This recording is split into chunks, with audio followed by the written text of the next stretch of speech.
नमस्कार। हाँ।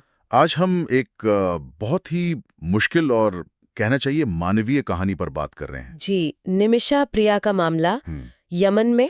हाँ, निमिषा प्रिया यमन की राजधानी सना की एक जेल में बंद। हम्म। केरल की नर्स हैं, एक माँ भी हैं। और उन्हें वहां हत्या के आरोप में मौत की सजा सुनाई गई थी। फांसी का वक्त भी मतलब बिल्कुल करीब आ गया था। हम्म। हमारे पास इस मामले से जुड़े कुछ लेख और जानकारी है, तो हम कोशिश करेंगे कि इस पर एक गहरी नजर डालें। हाँ, क्योंकि ये सिर्फ एक अपराध की कहानी नहीं है। इसमें कई परतें हैं, कानून है, युद्ध का माहौल है, शोषण के गंभीर आरोप हैं। और शायद सबसे बड़ी बात राजनयिक उलझन है ना? बिल्कुल। खासकर इसलिए कि भारत का उस इलाके से जहां वो कैद हैं, कोई औपचारिक राजनयिक संबंध ही नहीं है। भूति नियंत्रण वाला इलाका। सही। तो चलिए इन्हीं स्रोतों के आधार पर इस मामले को समझने की कोशिश करते हैं।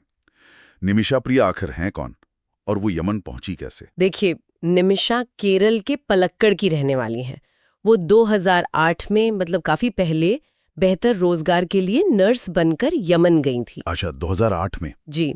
फिर 2011 में उनकी शादी हुई टॉमी थॉमस से, एक बेटी भी है उनकी। लेकिन 2014 में जब यमन में गृह युद्ध तेज हुआ तो हालात खराब होने लगे। तब उनके पति और बेटी तो वापस भारत आ गए। पर निमिषा वहीं रुक गई, युद्ध के बीच। ये थोड़ा अजीब नहीं लगता? हाँ, वो रुकी। शायद अपने करियर के लिए, क्लिनिक का काम था, और हो सकता है उन्हें उम्मीद हो कि हालात सुधर जाएंगे। बाद में उन्होंने एक स्थानीय यमनी नागरिक तलाल अब्दो मेहदी के साथ मिलकर अपना एक क्लिनिक भी खोला। अच्छा, पार्टनरशिप में? जी। और यहीं से कह सकते हैं कहानी ने एक बहुत ही भयानक मोड़ लिया। क्या हुआ था असल में? आरोप क्या थे? 2017 में तलाल अब्दो मेहदी की लाश मिली, बहुत बुरी हालत में, उनके शरीर के टुकड़े करके पानी की टंकी में छुपाए गए थे। ओह! और आरोप लगा निमिषा और एक और नर्स पर कि उन्होंने तलाल को नशीली दवा, मतलब सेडेटिव, देकर मारा और फिर शव को ठिकाने लगाया। लेकिन निमिषा का पक्ष कुछ और था। हमने रिपोर्ट्स में पढ़ा है कि वो शोषण का दावा कर रही थी। बिल्कुल। निमिषा का यही कहना था कि तलाल उनका लगातार शारीरिक और यौन शोषण कर रहा था। उसने पासपोर्ट भी रख लिया था, पैसों पर भी कब्जा कर लिया था। उनके मुताबिक उन्होंने तलाल को मारने के लिए दवा नहीं दी थी। वो तो बस उसे बेहोश करना चाहती थी ताकि अपना पासपोर्ट वापस ले सकें और वहां से भाग सकें। लेकिन दवा का डोज ज्यादा हो गया। हाँ, उनका कहना है कि ओवरडोज से मौत हो गई। ये इरादतन हत्या नहीं थी। ये तो बिल्कुल अलग बात है। पर यमनी अदालत ने इसे नहीं माना। नहीं माना। अदालत ने उनके इस स्पष्टीकरण को पूरी तरह खारिज कर दिया।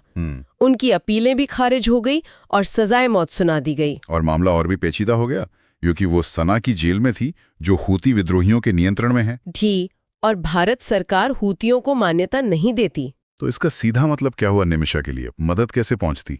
मतलब कोई भारतीय दूतावास नहीं, कोई सीधी सरकारी बातचीत संभव नहीं, औपचारिक राजनयिक संपर्क का कोई रास्ता ही नहीं था। तो भारत सरकार कानूनी तौर पर बहुत सीमित हो गई। हाँ बिल्कुल। कानूनी मदद या हस्तक्षेप के रास्ते लगभग बंद थे। अच्छा, क्या वहां के कानून में मौत की सजा से बचने का कोई और तरीका था? ये ब्लड मनी या दिया का जिक्र आता है, वो क्या है? हाँ, शरिया कानून में ये एक प्रावधान है, इसे दिया कहते हैं। अगर पीड़ित का परिवार मुआवजा यानी ब्लड मनी लेकर माफ करने को तैयार हो जाए तो मौत की सजा माफ हो सकती है। तो क्या इसकी कोशिश हुई? हाँ, कोशिशें हुई। कुछ यमनी शेखों और स्थानीय नेताओं के जरिए तलाल के परिवार से संपर्क करने की कोशिश की गई। पर नतीजा कुछ नहीं निकला। तलाल के परिवार ने ब्लड मनी लेने से साफ इनकार कर दिया। और भारत सरकार ने भी सुप्रीम कोर्ट में यही स्टैंड लिया कि ये एक निजी मामला है, इस पर पीड़ित और दोषी के परिवार ही बात कर सकते हैं। हाँ, मुझे याद है अटॉर्नी जनरल आर वेंकटरमणी का बयान भी था कि हम एक सीमा तक ही जा सकते हैं क्योंकि राजनयिक मान्यता नहीं है। जी बिल्कुल। तो वो रास्ता भी बंद हो गया। तो एक तरफ कानूनी रास्ते बंद, दूसरी तरफ ब्लड मनी का दरवाजा भी बंद। फिर क्या हुआ? भारत में तो इस पर काफी गुस्सा और अपीलें थी। हाँ, बहुत। जैसे जैसे फांसी का खतरा बढ़ता गया, भारत में नेताओं पर, सरकार पर दबाव बढ़ने लगा। केरल के मुख्यमंत्री पिनराई विजयन ने प्रधानमंत्री मोदी को चिट्ठी लिखी। उन्होंने कहा कि इस मामले में सहानुभूति की जरूरत है, तत्काल हस्तक्षेप करें। विपक्ष के नेता केसी वेणुगोपाल ने भी आवाज उठाई। उन्होंने इसे विदेश में अकल्पनीय क्रूरता और घरेलू शोषण का मामला बताया था शायद। जी, और आम लोगों ने भी विरोध प्रदर्शन किए, याचिकाएं दायर हुईं, कैंडल लाइट मार्च हुए, काफी कुछ हुआ जमीनी स्तर पर। और निमिषा के परिवार का क्या? उनकी माँ तो लगातार गुहार लगा रही थी। हाँ, उनकी माँ प्रेम कुमारी जी, वो लगातार अपनी बेटी की जान बचाने के लिए अपील कर रही थी। उनका यही कहना था कि निमिषा का शोषण हुआ, उसे फंसाया गया है, वो निर्दोष है। तो आखिरी उम्मीद किस पर टिकी थी? उम्मीदें बस यही थीं कि शायद निजी स्तर पर जो बातचीत चल रही है उससे तलाल का परिवार मान जाए, या फिर हूती अधिकारी शायद फांसी टाल दें, या कोई अंतर्राष्ट्रीय दबाव काम कर जाए। बहुत ही नाजुक स्थिति थे। ये पूरा मामला सिर्फ निमिषा प्रिया की कहानी नहीं है, ये शायद उन हजारों भारतीय महिलाओं की मुश्किलों की तरफ भी इशारा करता है जो खाड़ी देशों में या ऐसे ही अस्थिर इलाकों में काम करती हैं, नर्सें हैं, घरेलू कामगार हैं। बिल्कुल सही।